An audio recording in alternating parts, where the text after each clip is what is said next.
Okay.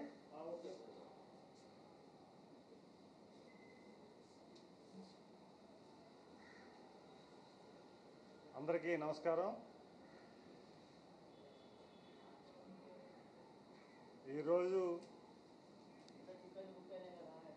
Vaikapa party అధ్యక్షులు మాజీ CM Jaganmohan Reddy గారు మాట్లాడుతున్న తీరు చూస్తే ఆంధ్రప్రదేశ్లో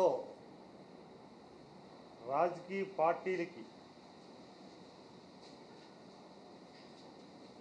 నాయకుడిగా వారు చేస్తున్న ప్రకటన చూస్తే ఆశ్చర్యం కలిగిస్తుంది.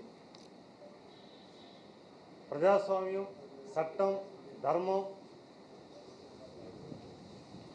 రాజ్యాంగం ఇవన్నీ కూడా మాట్లాడుతుంటే ఆశ్చర్యం కలుగుతుంది. ఈరోజు భారతదేశంలో ఎక్కడ కూడా ఏ చట్టసభల్లో ఎమ్మెల్యేగా ఎన్నికైన ఏ వ్యక్తి కూడా చట్టసభల్లో రాకుండా సెషన్స్ అవుతున్నాయి. శాసనసభ్యులు అక్కడ చట్టసభలో రాకుండా ప్రైవేటుగా వారు మాట్లాడి ప్రభుత్వాన్ని వారు మాట్లాడుతున్న తీరు చూస్తే చాలా హాస్యాస్పదంగా ఉంది.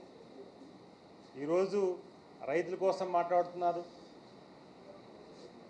అన్ని వర్గాలకే అన్యాయం జరిగిందని చెప్పేసి ఆయన మాట్లాడుతుంటే ప్రజాప్రభుత్వంలో ఏర్పాటైన ఈ ప్రభుత్వం పనితీరు పట్ల సాక్షాత్తు దేశ ప్రధాని నరేంద్ర మోడీ గారు, కేంద్ర మంత్రులు, అలాగే 5 కోట్ల ఆంధ్రులు చాలామంది సభాసని విధంగా గౌరవ ముఖ్యమంత్రి చంద్రబాబు నాయుడు గారి పరిపాలన పట్ల, ఎన్డీఏ నాయకత్వం పరిపాలన పట్ల సభాస్ అనుకుంటే ఈయన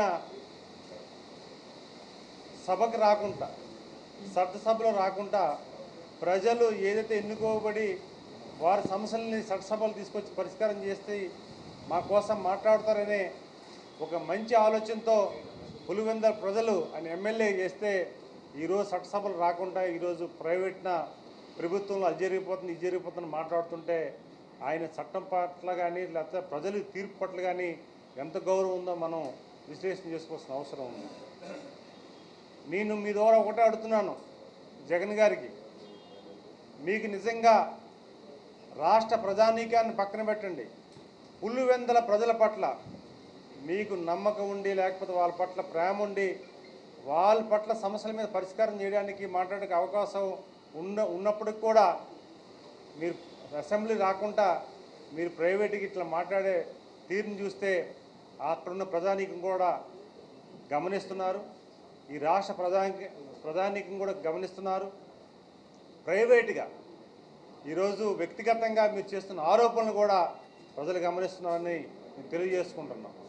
అలాగే ఈరోజు మీరు కానీ మీ అప్పట్లో ఉన్న మంత్రివర్గం కానీ లేకపోతే మీ చుట్టూ ఉన్న లాబీ కానీ ఈరోజు వ్యవస్థలను నాశనం చేశాయి, ప్రకృతి వనరులను దోషం చేశాయి.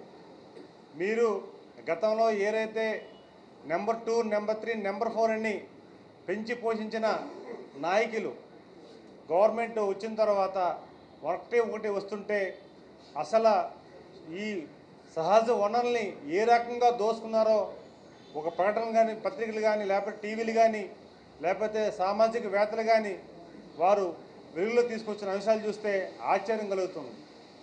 ఇలా కూడా దోపిడీ చేయవచ్చా, ఈ రకం కూడా దోపిడీ చేసే సంస్కృతి తెరదీసిన పరిస్థితి కూడా మేము చూస్తున్నాం ఈ ప్రజానీకం.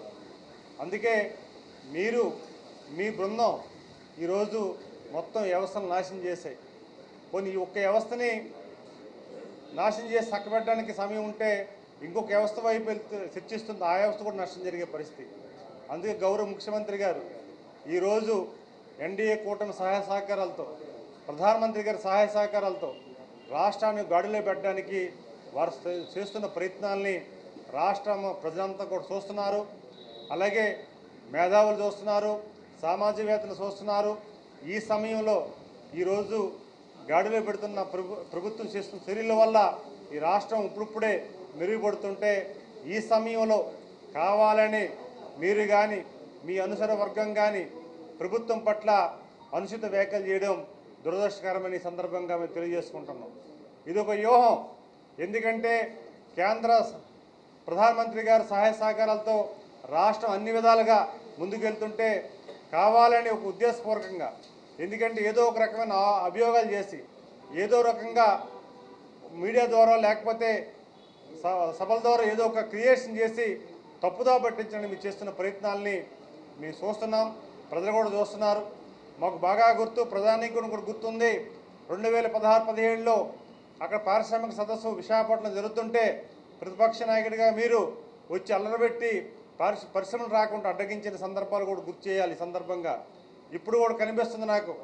ఒక పక్క పోలవరం, ఒక పక్క అమరావతి, ఇంకో పక్క స్టీల్ ప్లాంట్, అలాగే నిధులు బాబు గారు వచ్చి చంద్రబాబు నాయుడు గారు వచ్చి ఏదైనా రిప్రజెంటేషన్ ఇస్తే ఇమ్మీడియట్గా పరిష్కారం అవుతుంది.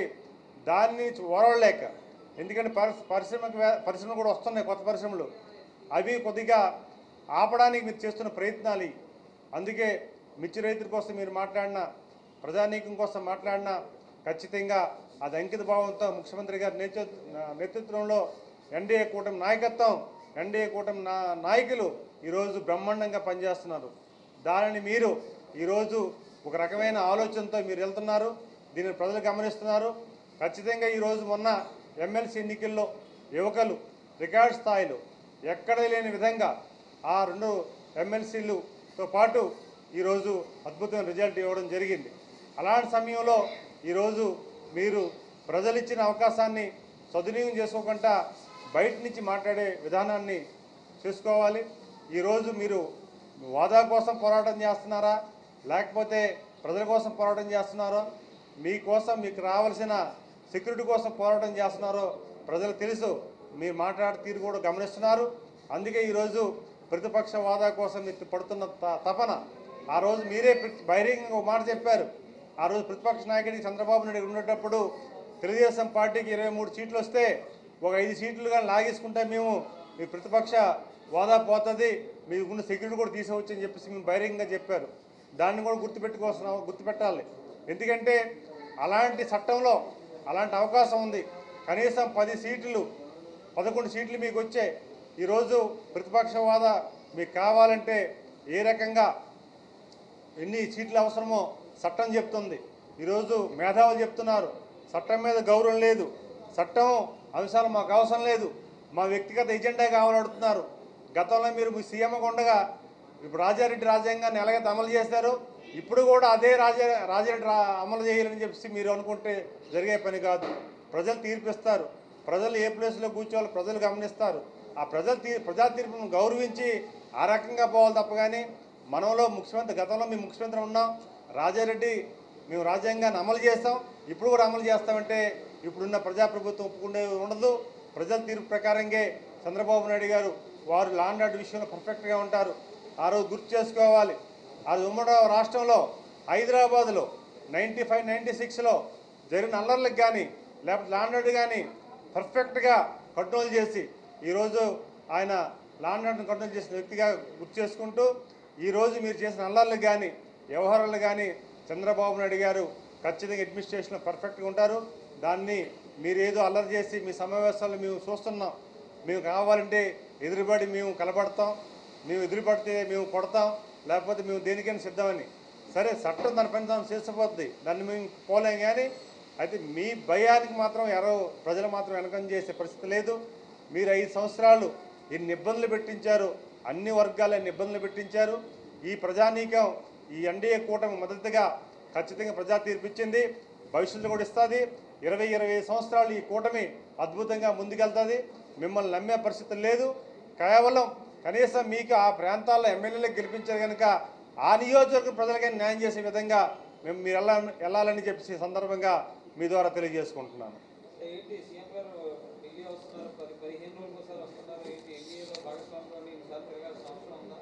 ఇప్పుడు గతంలో వచ్చిన ముఖ్యమంత్రి దేనికోసం వచ్చాడో మనం చూసాం, తెలుసు ప్రజానీకానికి. ఇప్పుడు వచ్చిన ముఖ్యమంత్రి గారు మన ఆంధ్ర ముఖ్యమంత్రి గారు ప్రజలు ప్రయోజనాల కోసం ఎంత దూరమైనా పోతారు, ఎంత కష్టమైనా అనిపిస్తారు, ఎంత శ్రమైనా పడతారు. ఈరోజు ఆయన శ్రమకి తగ్గట్టుగా ఫలితాలు వస్తున్నాయి. ఈరోజు ఎంత చేసినా సరే ఎక్కడ కూడా ఆటంకాలు ఎదురయ్యే పరిస్థితి. రాష్ట్రం అట్టడిపోయింది. కంపెనీ రాష్ట్రాన్ని నాశనం చేశారు.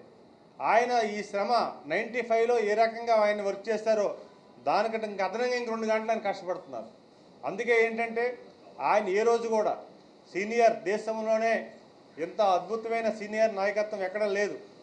అలాంటి సీఎం కూడా ఈరోజు రాష్ట్ర ప్రయోజనాల కోసం, రాష్ట్ర భావితరాల భవిష్యత్తు కోసం, రాష్ట్రంలో ఉన్న ప్రతి ప్రాజెక్టుని ఇన్ టైంలో కంప్లీట్ చేయడం కోసం వారు ఈరోజు వచ్చి ప్రధానమంత్రి గారిని, కేంద్ర మంత్రుల్ని, అలాగే అధికారులను కూడా కలిసి ఈరోజు ఆయన ఒక బాధ్యత గల ముఖ్యమంత్రిగా వచ్చి ఈరోజు ఢిల్లీ పర్యటన చేస్తున్నారు. ఢిల్లీ పర్యటన కూడా ఏ సందర్భాల్లో, ఎక్కడ, ఏ సందర్భాల్లో ఏ రకంగా కలుస్తున్నారో అవన్నీ కూడా మనం చూస్తున్నాం. అందుకు అలాంటివి నాయకత్వంలో ప్రజలు కూడా హర్షిస్తున్నారు.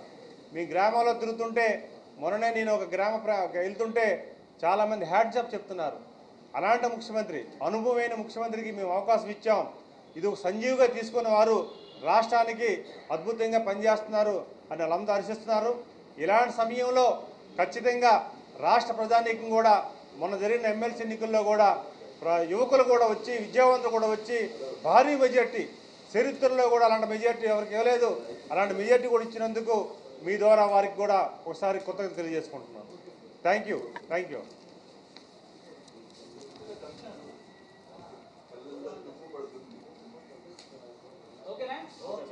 Thank you.